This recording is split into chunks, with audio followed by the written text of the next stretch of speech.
اعوذ باللہ من الشیطان الرجیم بسم اللہ الرحمن الرحیم الحمدللہ الذی ہدانا لہذا وما کننا لنہتدی لولا ان ہدانا اللہ، یعنی تمام تعریفیں اللہ رب العزت کے لیے ہیں جس نے ہمیں ہدایت کی راہ دکھائی، اور اگر اللہ ہمیں ہدایت کی راہ نہ دکھائے تو ہم کچھ بھی کر نہ پائیں۔ اللہم صلی علی سیدنا ومولانا محمد عدد ما فی علم اللہ صلاۃ دائمۃ بدوام ملک اللہ۔ السلام علیکم ورحمۃ اللہ وبرکاتہ۔ جناب، خواتین کی دینی تربیت اور اصلاح کے تعلق سے ARYQTV کی یہ عمدہ کاوش جس کا سرنامہ ہے دین اور خواتین، اس کے ساتھ یہ ذرائع ناچیز ایک نئے موضوع کے ساتھ حاضر خدمت ہے۔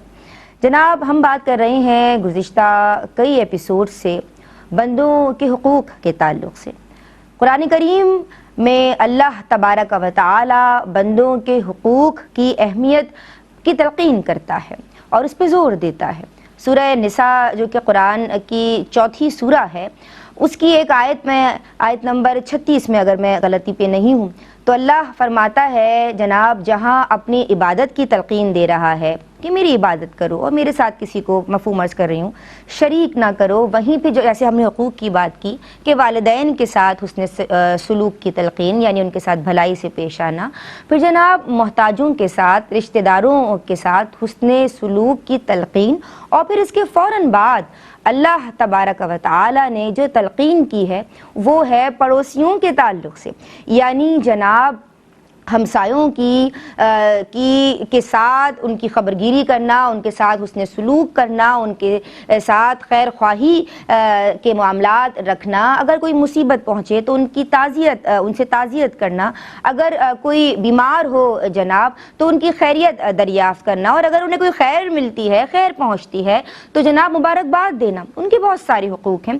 آج ہم پڑوسیوں کے حقوق کے تعلق سے، کیونکہ ہماری حقوق کی سیریز چل رہی ہے، پروگرام لے کے حاضر ہوئے ہیں۔ آپ کے اذہان کے نقشوں پہ اگر اس سے ریلیٹڈ یا اس کے علاوہ بھی سوالات ابھرتے ہیں تو جو نمبرز اپنے ٹی وی سیٹس پہ دیکھ رہے ہیں ہم سے رابطہ کیجئے، ہم کوشش کریں گے کہ جناب آپ کے تمام سوالات کے جوابات دیے جا سکیں۔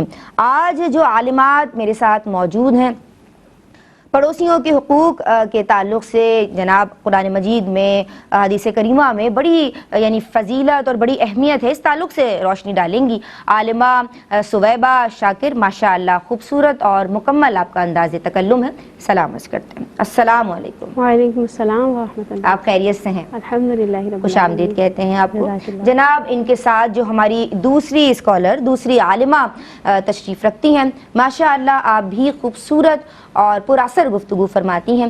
سلام عرض کرتے ہیں عالمہ صدف پروین کو۔ السلام علیکم۔ وعلیکم السلام ورحمۃ اللہ۔ خیریت سے ہیں آپ؟ الحمدللہ۔ مزاج گرامی، الحمدللہ۔ آپ کو خوش آمدید کہتے ہیں۔ اور جناب ہماری خوش نصیبی، ہمارے پروگرام کا مستقل حصہ، ماشاء اللہ آپ کی ویسے بہت ساری ڈیوٹیز ہیں، بہت ساری ذمہ داریاں ہیں، لیکن آپ اپنا قیمتی وقت ہمیں دیتے ہیں اور مجھ سمیت سیکھنے کا یہ عمل جاری و ساری ہے۔ ہم سب سیکھ رہے ہیں، میرے ناظرین سیکھ رہے ہیں، مجھے میسیجز ملتے ہیں آپ کے تعلق سے، اور ماشاء اللہ لاسٹ سیگمنٹ میں آپ کے تمام سوالات کے جوابات ہم ان کے حضور لے کے جاتے ہیں، اور آپ تسلی بخش اور نفع بخش گفتگو فرماتے ہیں۔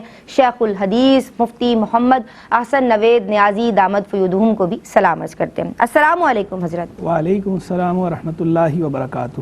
آپ خیریت سے ہیں؟ الحمدللہ رب العالمین۔ اللہ آپ کا سایہ ہمارے سروں پہ سلامت رکھے۔ جناب آج کا پروگرام شروع کرتے ہیں، عالمہ ثویبہ شاکر سے سوالات کے سلسلے کا آغاز کریں گے۔ سوال یہ ہے کہ پڑوسیوں کی اہمیت از روئے قرآن و حدیث۔ اعوذ باللہ من الشیطان الرجیم، بسم اللہ الرحمن الرحیم۔ جیسے آپ نے انٹرو میں ارشاد فرمایا، سورہ نساء کی آیت نمبر 36 میں اس کی تفصیل موجود ہے، لیکن اس سے پہلے یہ جان لیتے ہیں کہ عربی میں اس کے لیے لفظ جار استعمال ہوا ہے، پڑوسی کے لیے۔ اللہ تبارک و تعالی نے ارشاد فرمایا وَبِالْوَالِدَيْنِ إِحْسَانًا وَبِذِي الْقُرْبَى وَالْيَتَامَى وَالْمَسَاكِينِ، اور اسی طرح سے پھر اللہ تبارک و تعالی نے جو پڑوسی ہے قریب والا اس کا، اور پھر اس طرح دور والے پڑوسی، اور اس کے علاوہ جو ہے مسافر اور جو وہ ہوتے ہیں غلام وغیرہ، ان کے حقوق کو بھی ادا کرنے کی تاکید بیان فرمائی ہے۔ جی اس آیت کی تفسیر میں یہ بات موجود ہے کہ قریب والے پڑوسی سے مراد وہ شخص ہے جس کا گھر آپ کے گھر کے ساتھ ملا ہوا ہو، اور دور والے پڑوسی سے مراد وہ محلے دار ہے جس کا گھر آپ کے پاس یعنی گھر سے ملا ہوا نہ ہو۔ لیکن من جملہ یہی ہے کہ قرب و جوار سے جو ہمارا ایک تعلق ہے ان سب کے ساتھ حسن سلوک کا ہمیں حکم دیا گیا ہے اس آیت کریمہ میں، چاہے وہ ایک لمحے ہمارے ساتھ بیٹھنے والا شخص ہی کیوں نہ ہو۔ اسی طرح احادیث کریمہ میں بھی اس کی بہت زیادہ تلقین ہے۔ بخاری شریف کی روایت ہے، ام المومنین سیدہ عائشہ صدیقہ رضی اللہ تعالیٰ عنہ ارشاد فرماتی ہیں، نبی کریم صلی اللہ علیہ وآلہ وسلم نے فرمایا کہ حضرت جبرائیل علیہ السلام اللہ کے حکم سے مجھے پڑوسی کے بارے میں اتنی زیادہ تاکید فرماتے رہے کہ مجھے گمان گزرا کہ یہ اسے وارث بنا دیں گے۔ اسی طرح ایک اور روایت میں ہے کہ ایک صحابی نبی کریم صلی اللہ علیہ وآلہ وسلم کی بارگاہ میں حاضر ہوئے اور عرض کی، یا رسول اللہ صلی اللہ علیہ وآلہ وسلم مجھے کوئی عمل بتائیے جس سے کر کے میں داخل جنت ہو جاؤں۔ تو نبی کریم صلی اللہ علیہ وآلہ وسلم نے انہیں فرمایا، کن محسنن، یعنی تم نیک بن جاؤ۔ انہوں نے عرض کیا، رسول اللہ مجھے کیسے معلوم ہوگا کہ میں نیک ہوں؟ تو سرکار علیہ السلام نے فرمایا، اپنے پڑوسیوں سے معلوم کرو، اگر وہ کہتے ہیں کہ تم نیک ہو تو تم نیک ہو، اور اگر وہ کہتے ہیں کہ تم برے ہو تو تم یقیناً برے ہی ہو۔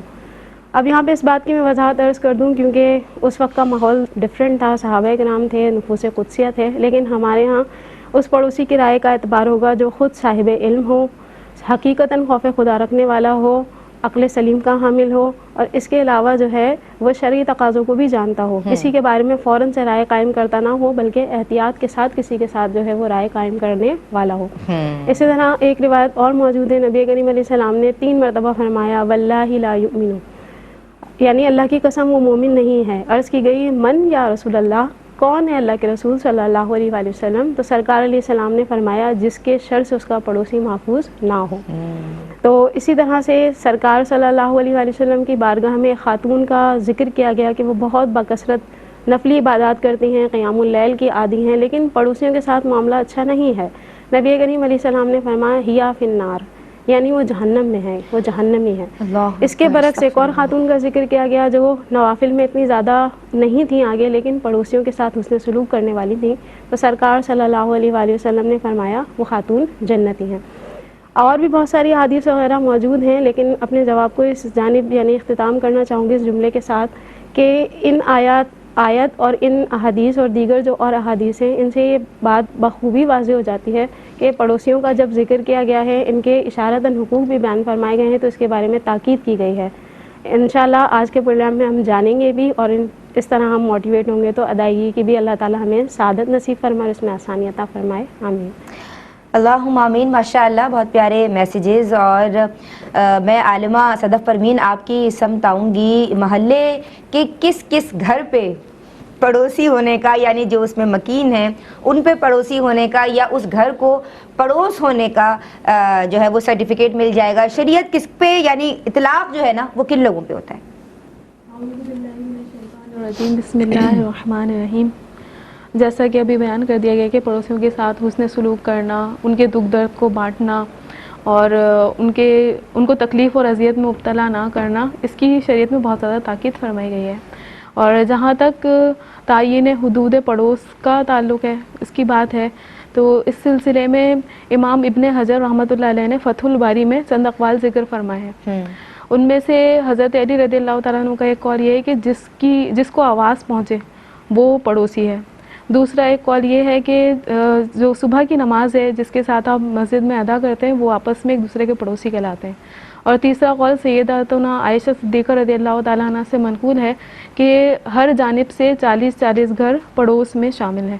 اور اس کی جو تائید ہے یہ طبرانی کی روایت سے بھی ہوتی ہے، حضرت کعب بن مالک رضی اللہ تعالیٰ عنہ کی روایت سے، لیکن اس میں 2 قول منقول ہیں۔ ایک تو یہ ہے کہ ہر جانب سے جو 40 گھر ہیں اسے پڑوس قرار دیا گیا ہے، اور ایک قول یہ ہے کہ ہر جانب سے 10 گھر، یعنی جو مجموعی اعتبار سے 40 گھر ہیں وہ پڑوس کہلاتے ہیں۔ اور عرفی اعتبار سے جسے ہم پڑوس کہیں اس کو بھی فقہاء کرام نے پڑوسی قرار دیا ہے۔ تو اب یہ ہے کہ جسے عرف میں ہم پڑوس کہتے ہیں کہ ہمارا پڑوسی ہے، تو پھر اس کو بھی پڑوسی کہا جائے گا۔ یہ تھوڑی تفصیل ہے۔ جناب مفتی محمد حسن نوید نیازی صاحب آن بی پر براہ راست موجود ہیں، ان کی سمت بھی مجھے بڑھنا ہے لیکن بریک بھی لینی ہے جناب، اور آپ درود پڑھتے رہیے، اس بریک سے واپس آتے ہیں اور پھر آپ سے کامنٹس لیتے ہیں۔ بسم اللہ الرحمن الرحیم، السلام علیکم ورحمۃ اللہ۔ دین اور خواتین میں تمام ناظرین کا خیر مقدم کرتے ہیں۔ آج ہم بات کر رہے ہیں جناب پڑوسیوں کے حقوق کے تعلق سے۔ بریک سے قبل عالمہ ثویبہ شاکر، عالمہ صدف پروین ہمیں بتا رہی تھیں قرآن و حدیث کی روشنی میں پڑوسیوں کے کیا حقوق ہیں، ان کی کتنی اہمیت ہے، اور جناب محلے کے کس کس گھر پہ پڑوس کا اطلاق ہوتا ہے، یہی سوال اور اس پہ تبصرہ فرمائیں گے مفتی محمد احسن نوید نیازی صاحب۔ جی حضرت۔ بسم اللہ الرحمن الرحیم، صلی اللہ علیہ حبیب محمد وعلی آلہ وصحبہ وبارک وسلم۔ پڑوس کو جو ہے وہ عربی میں جوار کہا جاتا ہے، جیم کی زیر کے ساتھ۔ اچھا، جوار اسی سے وہ لفظ ہے جو ہمارے ہاں دعا کے اندر بھی بولا جاتا ہے کہ اللہ تعالیٰ جوار رحمت میں جگہ عطا فرمائے۔ جوار کہا جاتا ہے، درست لفظ جوار ہے، جیم کی زیر کے ساتھ عربی میں۔ اور جو جار کہتے ہیں، میں عرض کرتا ہوں، پہلے میری بات سن لیجیے، اس میں آ رہا ہے بات۔ جی، جوار پڑوس کو کہتے ہیں اور جار پڑوسی کو کہتے ہیں۔ اچھا، جیم کی زیر کے ساتھ جوار جو ہے، اور اسی سے یہ کلمہ ہے جوار رحمت۔ اس کو ہمارے ہاں غلط طور پہ جوار رحمت کہا جاتا ہے، درست لفظ جوار رحمت ہے، رحمت کے پڑوس میں جگہ عطا فرما، مقصد یہ ہوتا ہے دعا کا۔ تو جیم کی زیر کے ساتھ لفظ جوار پڑوس، اور اسی سے جو ہے وہ مشتق ہے جار اور جارہ۔ مذکر کو کہیں گے پڑوسی جو ہے وہ ہمسایہ جار، اور ہمسائی جو ہے وہ جارتن جارہ، وقف کریں گے تو جارہ۔ اب یہ جو پڑوسیوں کے ساتھ حسن سلوک ہے، اس کی ہمارے دین متین میں بہت زیادہ تاکید ہے۔ قرآن مجید فرقان حمید میں بھی اس کی تعلیم دی گئی ہے، اور احادیث کریمہ کے اندر بھی اس کی تعلیم بہت زیادہ ارشاد فرمائی گئی ہے۔ قرآن مجید فرقان حمید کے اندر جہاں فرمایا گیا والجار ذی القربى والجار الجنبی والصاحب بالجنب، 3 کلمات استعمال ہوئے جن کے ساتھ احسان کی بات فرمائی گئی، اس کے اندر باقی لوگوں کا ذکر کر کے 3 یہ بندے ذکر کیے گئے۔ ایک تو والجار ذی القربى، وہ پڑوسی جو رشتہ دار ہو۔ جاری ذی القربہ کی تفسیر کے اندر مفسرین یہ فرماتے ہیں کہ جو رشتہ دار بھی ہے اور پڑوسی ہے، ایک قول یہ ہے، اور دوسرا قول یہ ہے کہ جو قریبی ہو۔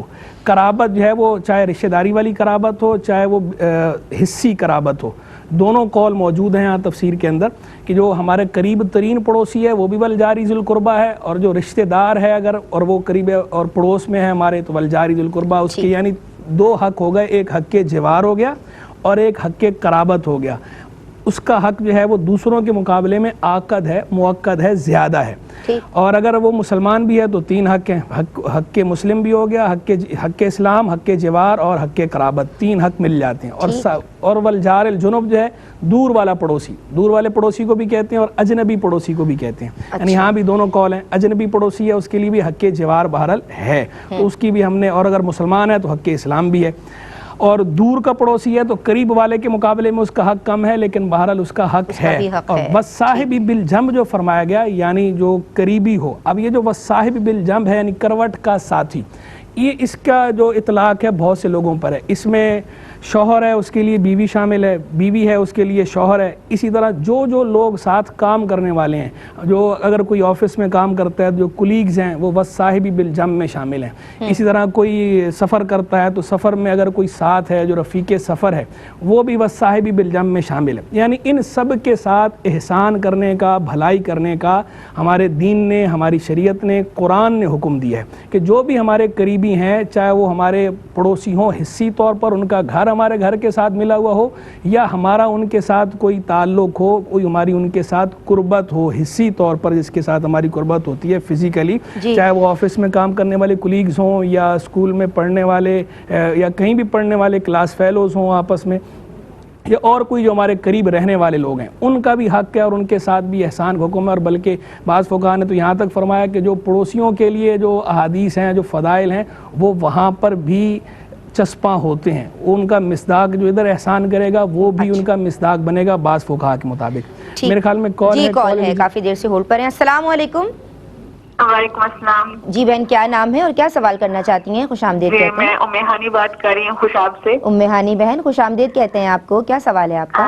جی باجی، میرا سوال یہ ہے کہ نفل یہ فرض نماز پڑھتے ہوئے اگر کسی کو مطلب اللہ کی طرف دھیان جائے گا تو چہرے پہ مسکراہٹ آ جائے اللہ کے ذکر سے اور اس طرف دھیان جانے سے، تو کیا نماز پہ کوئی فرق تو نہیں پڑے گا؟ اور دوسرا میرا سوال یہ ہے کہ وضو کر کے موزے کسی نے پہن لی اور نماز پڑھ لی تو کیا نماز ہو جائے گی؟ سفر میں وہ نہیں ہے، وہ گھر میں ہے، خواتین ہے جس طرح۔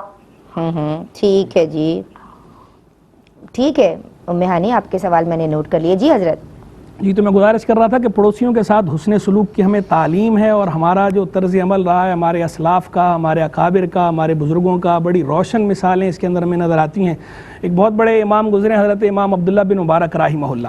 امام عبداللہ بن مبارک رحمہ اللہ وہ امام ہیں، میں ان سے بے پناہ محبت کرتا ہوں۔ ویسے تو خیر اللہ کے جتنے ولی ہیں، جتنے اکابر ہیں، بزرگ ہیں، وہ سارے ہی ان سب سے ہم محبت کرتے ہیں، سارے ہمارے سر آنکھوں پر ہیں، لیکن کسی سے جو ہے وہ محبت زیادہ ہوتی ہے، قلب کا میلان کسی کی طرف زیادہ ہوتا ہے۔ امام عبداللہ مبارک رحمہ اللہ ان ہستیوں میں سے ہیں۔ اس کی وجہ یہ ہے کہ آپ حدیث کے میدان میں آئیں تو یہاں بھی امام عبداللہ مبارک رحمہ اللہ آپ کو امام نظر آتے ہیں، فقہ کی دنیا میں آئیں تو یہاں بھی امام عبداللہ مبارک رحمہ اللہ آپ کو آفتاب نظر آتے ہیں، میدان تصوف میں آئیں تو یہاں بھی آپ کو امام عبداللہ مبارک رحمہ اللہ شاہ سوار نظر آتے ہیں، میدان جہاد کی طرف آئیں تو بھی یہاں آپ کو امام عبداللہ مبارک رحمہ اللہ شاہ سوار نظر آتے ہیں۔ یعنی آپ شمع بزم بھی ہیں اور شاہ سوار رزم بھی ہیں۔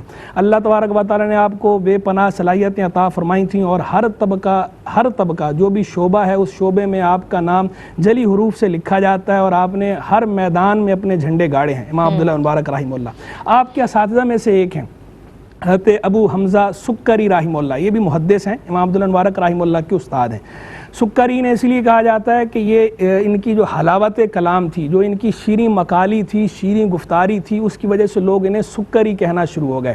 یعنی یہ کوئی شکر نہیں بیچتے تھے، کوئی ان کا چینی وغیرہ کا کام نہیں تھا، ان کی حلاوت کلام، تلاوت لسان کی وجہ سے لوگ ان کو سکری کہتے تھے۔ ہر ایک سے اتنے پیار سے گفتگو کرتے تھے اور اتنی ان کی گفتگو میں حلاوت تھی۔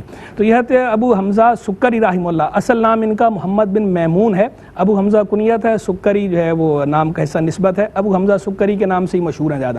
یہ حضرت جو ہے ان کے جو پڑوسی تھے، اگر ان کا کوئی پڑوسی بیمار ہو جاتا تو اس کا سارا نفقہ یہ تصدق کرتے تھے، کیونکہ پڑوسی وہ کام نہیں کر سکتا تو وہ اس کا جتنا نفقہ ہے یہ اس وقت اپنی طرف سے صدقے کی نیت کرتے، نفلی صدقے کی، اور وہ اس کا خرچ سارا یہ اٹھاتے تھے۔ ایک دفعہ ان کے ایک پڑوسی نے اپنا گھر بیچا تو اس نے اس کے ریٹ لگائے 4000 دینار یا 4000 درہم۔ تو جو خریدنے والا تھا، خریدار تھا، اس نے کہا گھر کی اتنی قیمت لگتی تو نہیں ہے، آپ 4000 لگا رہے ہیں۔ تو اس نے جواب میں کہا کہ 2000 جو ہے وہ گھر کی قیمت ہے، اور 2000 جو ہے یہ ابو حمزہ سکری کے پڑوس کے لگا رہا ہوں میں، کہ یہ ان کے پڑوس میں۔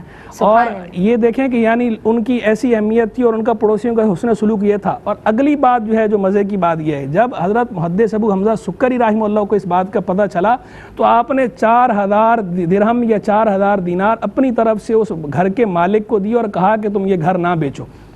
یعنی اس پر احسان بھی کیا کہ وہ بیچ رہا تھا، بیچنے سے بھی روکا، اور 2000 اس کی اصل قیمت ہے، لیکن 4000 درہم یا 4000 دینار آپ نے انہیں عطا فرمائے۔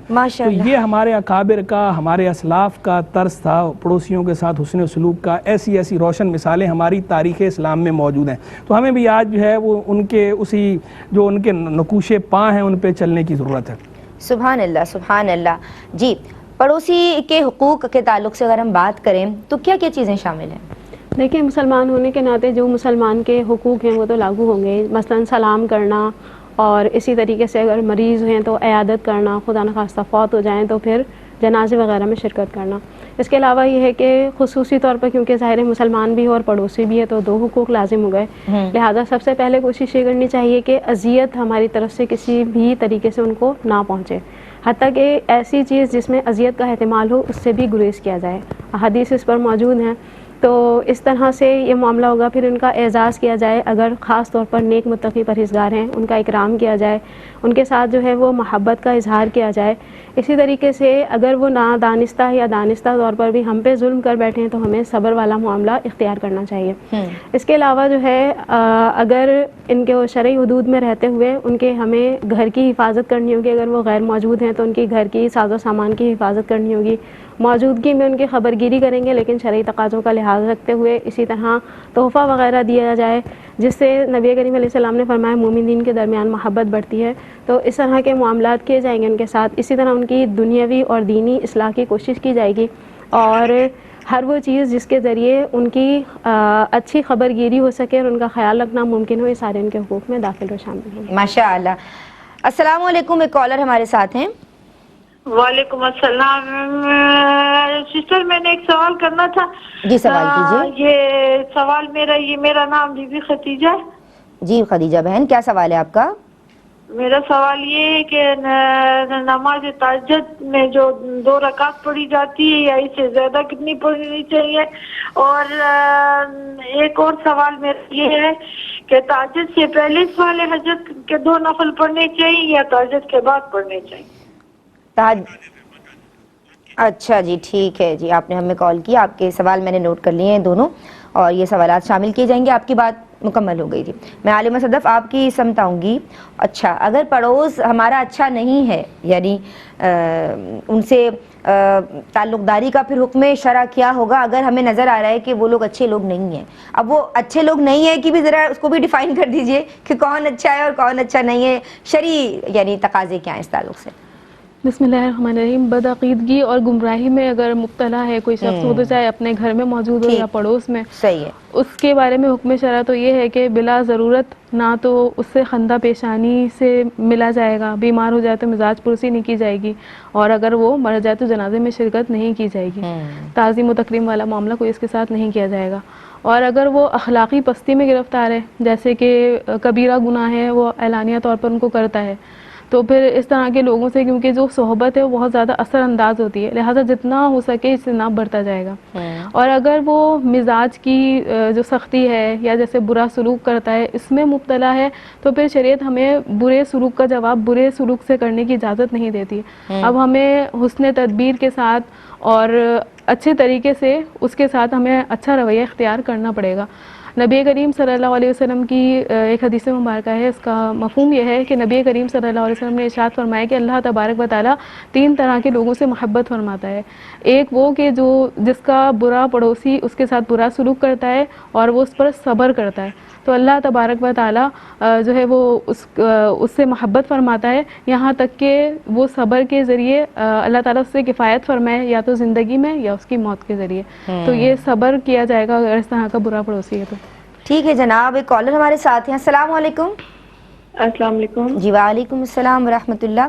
کیا نام ہے بہن؟ خوش آمدید کہتے ہیں، کیا سوال ہے آپ کا؟ جی میں لاہور سے بات کر رہی ہوں۔ ایک میں نے وہ بیٹی کی ڈرائنگ والا پوچھا تھا وہ، اور اس کا جواب نہیں آیا تھا۔ دوسرا میرا سوال ریپیٹ کر یہ دیجیے، ہے، کائنڈلی ریپیٹ یور کوسچن۔ آپ نے کیا سوال کیا تھا بیٹے کی جی ڈرائنگ وہ کا؟ بیٹی کی ڈرائنگ والا کیا تھا کہ وہ ڈرائنگ کرتی ہے اور وہ جیسے قائد اعظم اور علامہ اقبال ان کی تصویریں بنا لے یا ویسے بنا لے، تو کیا ایسا کرنا ٹھیک ہے؟ جانوروں کی کس حد تک ڈرائنگ کرنی چاہیے؟ اور دوسرا میرا سوال یہ ہے کہ جب ہم نماز پڑھ رہے ہوتے ہیں اور اگر کسی شخص کو روکنا ہو تو ہم اونچی نماز پڑھنا شروع کر دیں، تو کیا ایسا کرنا ٹھیک ہے یا نہیں ہے؟ تیسرا میرا سوال یہ ہے کہ جو شیشہ ہوتا ہے سامنے، اس کو تو کور کر کے ہم نماز پڑھ لیتے ہیں، اگر سائڈ پہ ہو تو کیا اسے بھی کور کرنا چاہیے یا شیشے کو ہر وقت کور رکھے رکھنا چاہیے؟ مطلب یہ ٹھیک ہے یا نہیں؟ ٹھیک ہے جی، آپ کے سوالات میں نے نوٹ کر لیے ہیں میری بہن۔ اچھا، ایک اور کالر شامل کریں۔ السلام علیکم۔ وعلیکم السلام۔ جی پیاری سی بہن، کیا نام ہے؟ پیاری سی آواز کس کی ہے؟ میں اقتدار سے بات کر رہی ہوں، مسز بابر بات کر رہی ہوں۔ اچھا، کیا سوال کرنا چاہتی ہیں؟ ویلکم۔ میں نے پہلے سوال کیا تھا، شاید جواب نہیں دیا آپ نے۔ تو کون سا سوال کیا تھا آپ نے؟ یہی کہ میں نے پورے رمضان میں روزے نہیں رکھے، تو میں نے ابھی 6 روزے رکھ لیے ہیں نا، تو ابھی تھے اس میں تو پریگننٹ ہو گئی ہوں، تو ابھی میں روزے نہیں رکھ سکتی، تو میں نے پوچھنا تھا اس کا کوئی ہدیہ ہے؟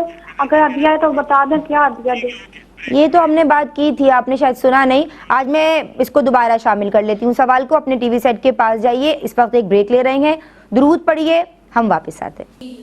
بسم اللہ الرحمن الرحیم۔ السلام علیکم ورحمۃ اللہ۔ دین اور خواتین میں جناب آج بات کی جا رہی ہے پڑوسیوں کے حقوق کے تعلق سے، اور بہت سارے سوالات جو کالرز نے کیے ہیں وہ بھی ہمارے پاس ہیں اور میں نے اس کو نوٹ کیا ہوا ہے۔ ہماری بہنیں بھی ہمارے ساتھ موجود ہیں۔ جناب رات کا جو قیام ہے، قیام اللیل اور جو تہجد ہے، اس تعلق سے بھی سوالات آئے ہیں۔ کیا بہنوں کو پیغام کیا دینے چاہیں گی آپ عالمہ؟ جی بالکل، میں بہنوں کو یہ پیغام دینا چاہوں گی کہ بے شک آپ جو ہے وہ نفلی عبادات کا اہتمام کریں، لیکن پہلے علم سیکھیں پھر ان کا اہتمام کریں۔ لیکن ابھی ہم مسلسل ایک سلسلے کو کر رہے ہیں جس سے اس بات کی اہمیت بخوبی واضح ہو جاتی ہے کہ حقوق العباد بھی ہم پر لازم ہے۔ یہ نہیں ہونا چاہیے کہ ہم نفلی عبادات کریں۔ کبھی شیطان یہ بھی کرتا ہے ہمارے ساتھ کہ نفلی عبادات ہمیں مبتلا کر کے، اور نفس اور شیطان کا یہ سلسلہ ہوتا ہے کہ ہمیں غرور اور تکبر میں مبتلا ہم اپنے آپ کو کچھ سمجھنا شروع ہو جاتے ہیں کہ وہ تفاخر والا احساس بڑھ جاتا ہے کہ ہم تو اتنی عبادت گزار ہیں اور پڑوسیوں سے کوئی تعلق ہی نہیں ہے. اور پھر لوگ جو ہے وہ ہمارا اعزاز اور اکرام کر رہے ہوتے ہیں اور ہم معاذ اللہ غرور و تکبر میں ڈوب کر ان کو حقیر سمجھ رہے ہوتے ہیں, ان کی حق تلفی کر رہے ہوتے ہیں. تو کہیں ایسا نہ ہو یہ عبادات جو کرنا ہمارا ہمیں فائدہ دینے کے بجائے نقصان دہ ثابت ہو, تو اس جانب توجہ کرنی چاہیے. جناب, پڑوسیوں کے حقوق کے تعلق سے آپ کیا فرمائیں گی؟ بہنوں کے حوالے سے خصوصی آپ نے رہنمائی کی گفتگو فرمانی ہے. اس میں ہمیں غور کر لینا چاہیے. ایک تو ہم دیکھتے ہیں کہ دوسرے سے ہمیں کیا اذیت مل رہی ہے نا, اس پر ہم غور کرتے ہیں کہ فلاں نے ہمیں یہ تکلیف پہنچائی, یوں کیا. ہمیں اپنے بارے میں بھی سوچنا چاہیے کہ کہیں ایسا تو نہیں ہے ہم کسی کے لیے باعث تکلیف بن رہے ہو. تو اس بارے میں غور و تفکر کی میں دعوت دوں گی اپنی بہنوں کو. ٹھیک ہے, کیونکہ ہم لوگ ہوتا یہ ہے کہ اپنی غلطیوں پہ زیادہ نہ نگاہ رکھتے ہیں, اور ہمارے اچھا حضور کی جو حدیث ہے اس تعلق سے میں چاہتی ہوں اس پہ بھی گفتگو. آپ نے ضمناً تو آپ نے تذکرہ کیا تھا کہ پڑوسی سے پوچھ لیا جائے کہ انسان کیسا ہے, حضور نے صلی اللہ علیہ وآلہ وسلم نے جو فرمایا تھا. لیکن آج کے دور کے حوالے سے اگر ہم اس پہ کلام کریں تو آج کے دور کے حوالے سے بھی دیکھیں, کبھی ہوتا ہے کہ ہمارے رشتہ دار بھی ہوتے ہیں وہ بھی پڑوسی ہوتے ہیں, تو اس میں تو کوئی مسئلہ نہیں ہے اتنا زیادہ. کبھی ہوتا ہے کوئی نیا آیا ہے تو آپ جو ہے وہ ایک دم ہی اس سے بہت زیادہ فرینک نہیں ہوں گے, تو ظاہر ہے کہ آپ درجہ بدرجہ اس کا خیال رکھیں گے اور اس طرح کریں گے. قیودات شرع سیکھنی چاہیے, پہلے پردے کے اہتمام کے ساتھ سارے معاملات ہونے چاہیے. یہ نہ ہو کہ مرد جو ہے وہ خواتین سے تعلق کر لیں, باتیں شروع ہو جائیں, اور خواتین مردوں کے ساتھ کہ بھائی پڑوسی ہے. تو یہ اس طرح نہیں ہوگا. ظاہر خواتین سے اور مرد مردوں سے. اور پھر ایذا دینے کے حوالے سے میں اس بات کو یعنی بہت زیادہ تلقین کی گئی ہے حدیث میں کہ ایذا نہ دی جائے. تو اس میں یہ بھی ہوگا کہ غیبتیں چغلیاں بھی نہ کی جائیں. خواتین کی عموماً عادت ہوتی ہے دو مل کے بیٹھی, سامنے والی کی برائی تمہارے پڑوس والی کیا کر رہی ہے, اور اس طرح کے معاملات. یا جو ہے وہ عموماً جب شادی وغیرہ کے معاملات ہوتے ہیں تو پھر اس طرح کی چیزیں ہوتی ہیں کہ آنے والی ساس جو ہے وہ اپنی بہو کی برائیاں پرانی محلے دار خواتین سے کر رہی ہوتی ہے, بہو جو ہوتی ہے وہ ان کی بہوؤں سے دوستی کر کے ان کے ساتھ اس طرح کے معاملات کر رہی ہوتی ہے. تو یہ کوئی حسن سلوک نہیں ہے, یہ اپنے ساتھ ہی برا سلوک ہے. ان کے ساتھ تو غیبتیں چغلیاں آپ کر کے اپنی آخرت برباد کر رہے ہیں. اور دوسرا جو ہے وہ کسی کی یہ ایک طرح سے کہا جائے گا کہ اس کی عزت بھی آپ پامال کر رہے ہیں. تو اس طرح کے معاملات سے بہت زیادہ شدید گریز اور پرہیز کرنا چاہیے. اچھا, اب یہ بھی بات ہے کہ اگر ہم نماز پڑھ رہے ہیں تو اس روم میں اس جگہ پہ کوئی تصویر ہونا یا شیشہ ہونا, اس تعلق سے کیا رہنمائی فرمائیں؟ دیکھیں اس میں اصل جو چیز ہے وہ ہے توجہ کا ہٹنا. تو اگر شیشہ بالکل سامنے موجود ہے اور توجہ ہٹتی ہے, انہوں نے کہا کہ یہ پردہ ڈال کے رکھتی ہیں سائڈ پر ہو, تو پھر اس میں ظاہر اتنی زیادہ کراہت وغیرہ موجود نہیں ہے. لیکن اگر تصویر ہے اور تصویر میں تفصیل یہ ہے کہ اتنی بڑی تصویر ہے کہ آپ اس کو اگر زمین پہ رکھ کر کھڑے ہو کر دیکھیں تو آپ کو فیس کے سارے فیچرز بالکل کلیئر نظر آئیں, تو اتنی بڑی تصویر اگر سامنے ہے تو یہ مکروہ تحریمی ہے. نماز توبہ بھی کرنی پڑے گی اور نماز واجب الادا بھی ہوگی. اور اگر سائڈ پر ہے تو پھر کراہت کم ہوگی, لیکن بہتر ہے کہ اسے نہ لگایا جائے, کیونکہ حدیث شریف میں موجود ہے حکم کہ جب تصویر جہاں موجود ہوتی ہے وہاں رحمت کے فرشتے نہیں آتے. لیکن اگر آپ کی نہیں چلتی گھر میں تو نماز پڑھتے وقت کم از کم آپ اس پر کوئی چادر وغیرہ ڈال دیں. اسی طرح اچھا, اگر فیچرز واضح نہیں ہیں, کوئی ایسا کارٹون بنا ہوا ہے, کوئی پرندہ بنا ہوا ہے, اور آپ جو بتائیے فیشیل فیچرز کے حوالے سے وہ واضح نہیں ہے, تو کیا حکم ہوگا؟ تو کراہت کم درجے کی ہوگی. اس میں یہ ہے کہ فیس جو ہے نا اصل میں تصویر اسی کو کہا جاتا ہے. اسی طرح سے مقام تعظیم پر ہونا بھی اس کا, دیوار میں لگی ہوئی ہے تو مقام تعظیم پر ہی ہے. اگر جیسے تصویر ہے, جیسے میٹ وغیرہ ہوتے ہیں بچوں کے, ان پہ کارٹون بنے ہوئے ہیں, اب وہ پڑا ہوا ہے واش روم کے آگے بچے نکلتے ہیں پاؤں صاف کرتے ہیں, تو یہ مقام تعظیم تو نہیں ہے, تو مقام تحقیر پر ہے. عائشہ صدیقہ رضی اللہ تعالیٰ عنہا نے ایک تکیہ بنا کر سرکار کو دیا تھا جس میں تصویریں تھیں, آپ اسے ٹیک لگایا کرتے تھے. اس میں آپ نے اظہار غضب نہیں فرمائے, لیکن جب آپ نے اس کو پردہ بنا کے لٹکایا ہوا تھا تو سرکار نے اظہار غضب فرمائے, سے منع فرمایا. نماز تہجد میں کتنی رکعات پڑھی جائیں اور اس کے وقت کے تعلق سے کلام کیجیے. دیکھیے اس میں زیادہ سے زیادہ 8 رکعات ہیں, اور یہ ہے کہ جتنا آپ مستقل مزاجی کے ساتھ ادا کر سکتے ہیں نا, چاہے وہ 2 رکعتیں ہی ہوں, تو آپ اس پر اکتفا کریں, نہ کہ یہ کہ آپ زیادہ سے زیادہ تو اختیار کر لیں لیکن اسے مستقل نہ کر پائیں. لہٰذا جتنا آپ عمل اختیار کر سکتے ہیں مستقل طور پہ مستقل مزاجی کے ساتھ, تو اسے اختیار کرنا چاہیے. اچھا مفتی صاحب, تہجد کی رکعتوں کے تعلق سے, اس کے وقت کے تعلق سے بہنوں نے سوال کیا ہے. دیکھیں پہلے تو میں یہ بات واضح کرنا چاہتا ہوں کہ جو پڑوسی کے حقوق کے حوالے سے بات ہے نا, پڑوسیوں کے حقوق کے اندر اگر کافر بھی ہو تو کافر کا بھی جو حق جوار ہے وہ شریعت نے تسلیم کیا ہے. اچھا, تو جو اس کے عمل کا تعلق ہے یا نظریے کا تعلق ہے یا عقیدے کا تعلق ہے وہ اس کے ساتھ ہے, اس کی بنا پر اس سے جو ہماری دوری ہے وہ اپنی جگہ پر ہے, لیکن حق جوار اس کا بہرحال قائم ہے. اور پڑوسی کے لیے جو احکام ہیں اور جو اس کو ایذا سے بچانا ہے وہ بہرحال ایذا سے ہم نے اسے بچانا ہے.